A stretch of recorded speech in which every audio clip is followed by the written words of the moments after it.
नमस्कार भक्तों, मैं भक्ति अरोड़ा आज एक ऐसी पवित्र और चमत्कारी कथा लेकर आई हूँ जो हर उस घर से जुड़ी है जहाँ तुलसी माता विराजती है। कहा जाता है जहाँ तुलसी का वास होता है वहाँ समय श्री हरिनारायण निवास करते हैं। परंतु क्या आप जानते हैं कि तुलसी माता की पूजा मात्र पौधा सींचने से नहीं होती।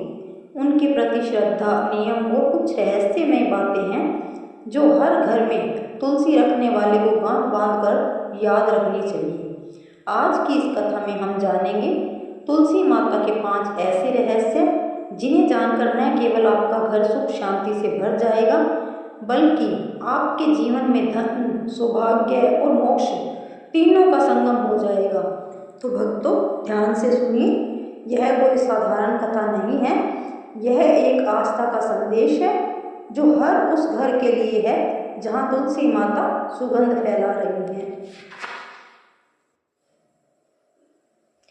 बहुत पुरानी कथा है भक्तों। एक भक्त था माधव जो रोज तुलसी माता की पूजा करता था।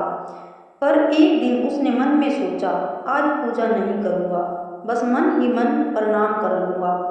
पर जब तुलसी के पास पहुँचा तो उसने कहा, माँ, आज मैं आपकी पूजा कर आया हूँ।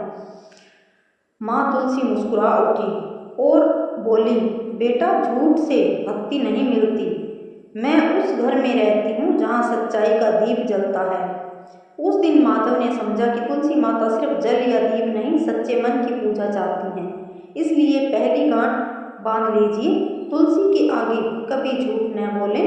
तुलसी के पास खड़े होकर जो झूठ बोलता है उसके घर की शांति धीरे धीरे खो जाती है। दूसरी बात, तुलसी को छूने से पहले स्नान करें। तुलसी माता कोई साधारण पौधा नहीं, वो स्वयं लक्ष्मी का स्वरूप है। एक कथा आती है कि एक बार नारद जी ने विष्णु भगवान से पूछा, प्रभु, आप किस फूल से सबसे अधिक प्रसन्न होते हैं?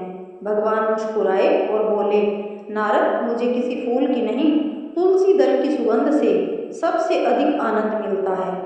परंतु तुलसी को बिना स्नान के या अपवित्र अवस्था में छूना भगवान के आराध्य स्वरूप का अपमान माना जाता है। इसलिए दूसरी गांठ बांध लीजिए, स्नान किए बिना तुलसी को न छुएं। जो व्यक्ति पवित्र होकर तुलसी को जल अर्पित करता है उसके सारे पाप नदी में बह जाते हैं। कहा जाता है इन दिनों तुलसी माता विश्राम करती हैं और विष्णु भगवान की सेवा में होती हैं। एक बार एक महिला ने रविवार के दिन तुलसी के पत्ते तोड़ लिए। रात में स्वप्न में तुलसी माता आई और बोली, बेटी, जब मैं विश्राम में थी तब तुमने मुझे कष्ट दिया। सुबह उठकर उस महिला ने देखा उसके घर के सारे पौधे मुरझा गए थे। तभी से वह रोज तुलसी माता से क्षमा मांगती रही। इसलिए तीसरी गांठ याद रखिए, रविवार, एकादशी और संक्रांति के दिन तुलसी के पत्ते न तोड़े। तुलसी माता भी जीवित देवी है, उन्हें भी विश्राम चाहिए। तुलसी माता का घर वही होता है जहाँ शांति और प्रेम बसता है। वो स्थान मंदिर के समान पवित्र माना गया है। एक बार द्वारका में राधा जी और तुलसी माता में विवाद हुआ कि कौन श्रेष्ठ है। भगवान कृष्ण ने कहा, तुम दोनों ही मेरे लिए पूजनीय हो, पर तुलसी का घर वही पवित्र होगा जहाँ कोई क्रोध या कलह न हो। तब से माना गया जहाँ तुलसी के पास झगड़ा होता है वहाँ से श्री हरि और लक्ष्मी दोनों दूर चले जाते हैं। इसलिए चौथी गांठ बांध लीजिए, तुलसी के पास कभी ऊंची आवाज, झगड़ा या अपशब्द न बोले। तुलसी के पास केवल भक्ति, शांति और प्रेम की बातें करें। शाम के समय तुलसी के पास दीपक जलाना सबसे पवित्र कर्म माना गया है। यह दीपक एकमात्र एक रिवाज नहीं बल्कि यह तुलसी माता को जीवन, ऊर्जा और प्रेम का अर्पण है।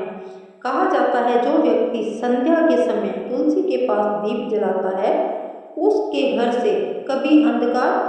घर में कभी अंधकार नहीं रहता। एक बार एक गरीब स्त्री थी जिसका नाम सुहासिनी था। वो रोज शाम को एक दीपक तुलसी के पास जलाती थी। एक दिन तूफान आया, उसका घर गिर गया, पर तुलसी का दीपक बुझा नहीं। लोगों ने कहा, यह चमत्कार है। वो बोली, नहीं, यह मेरे विश्वास का दीपक है। इसलिए 5वीं गांठ बांध लीजिए, हर शाम तुलसी के पास दीपक और जल अवश्य जलाएं। यही दीप आपके घर की हर अंधेरी राह को रोशन करेगा।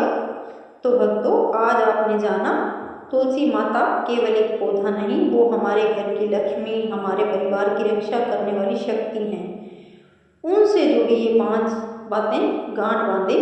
झूठ न बोलें, स्नान करके ही छुएं, विश्राम वाले दिन पत्ते न तोड़ें, झगड़ा न करें, रोज दीपक और जल अर्पित करें। अगर इन 5 बातों को गांठ बांध कर याद रख लेंगे तो आपके घर में दुख, दरिद्रता या अशांति नहीं आएगी, क्योंकि जहाँ तुलसी का वास है वहाँ समय नारायण का निवास है। जय तुलसी माता की जय। श्री हरि नारायण।